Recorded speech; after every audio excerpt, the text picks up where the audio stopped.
Hi, my name's Amanda Littleton. Today I'm going to be discussing with you about bone marrow donation and the importance it is in being a bone marrow donor.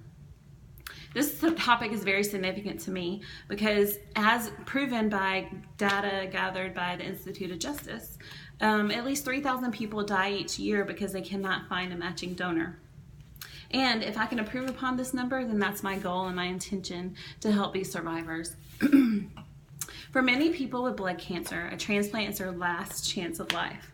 I worked in pediatric oncology for 6 years, and the lack of bone marrow donation knowledge, it baffled me. As I prayed, I cried, I celebrated with families. I made it my mission to educate others. Research suggests that the need for more donors is important in saving many lives, as evidenced by high statistics. Statistics showing lives lost without marrow donation because of people's stereotype of things like pain, commitment of the donation process, and the lack of knowledge just about the donation process. So today I'm going to discuss a couple of things with you. We're going to discuss the process of bone marrow donation for volunteer donors, and we're going to talk about the statistics of bone marrow donation and the lives it can save. According to the government website Medline Plus, it describes a bone marrow transplant as a procedure that replaces a person's faulty bone marrow stem cells. According to Be the Match organization, they talk about all you need is a cheek swab to start the donation process. A simple swab inside of your mouth, and that's it. And then you go into a database and you may or may not match a donor. The ideal ages that Be the Match discusses is between 18 and 44 are the ideal ages, but you can be a volunteer donor between the ages 18 all the way up to 60.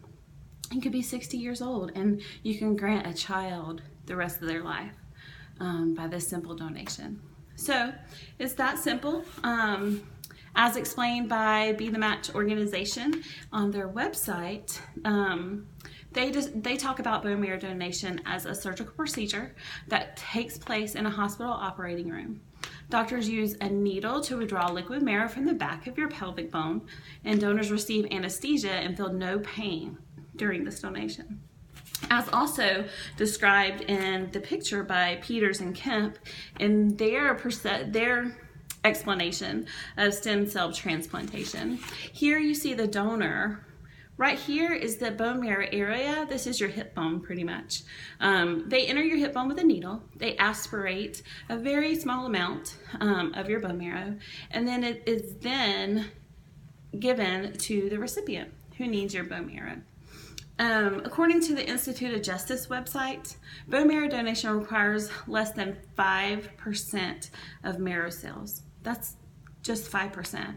That's a small sacrifice to save one person or many people's lives, however many you choose. But I feel like that's a very small sacrifice. So I feel like if you are aware of the simplicity, there's minimal pain involved. Yes, they take that needle and they aspirate that 5% of bone marrow from you and give a person the rest of their life. So, but you are under anesthesia. There's no requirement to, on Be the Match website, they talk about you do not have to pay for your donor process. None of that expense is incurred to you because there again, you are saving a life. So we'll talk about the statistics of this simple procedure. If you are a match, if you decide to go through with saving a life, you can be part of these statistics. So as discussed in the bone marrow statistics on the Institute of Justice website, this year more than 130,000 Americans will be diagnosed with a serious blood disease, and they will need a donation. Also, the Institute of Justice gathered data stating that blood cancer will strike 44,000 Americans this year, and only 2% of the population is on the national registry. Research suggests that the need for more donors is important in saving many lives, as evidenced by high statistics. statistics showing lives lost without marrow donation because of people's stereotype of pain, like I said, the commitment of the process, and just the lack of knowing how simple, just a little bit, this 5% right here can save a person's life. So the process of donation, as you see, is simple. All you need is a cheek swab to begin, and if you're a match, you have additional blood tests and donate your bone marrow under anesthesia. So it starts with a simple swab. That's all you have to do. If you're interested in saving a life, then look into bone marrow donation, because we can improve upon the statistics of curing blood cancers and the percent of donors by educating our community. I'm helping educate you to educate others that a simple swab can save a life.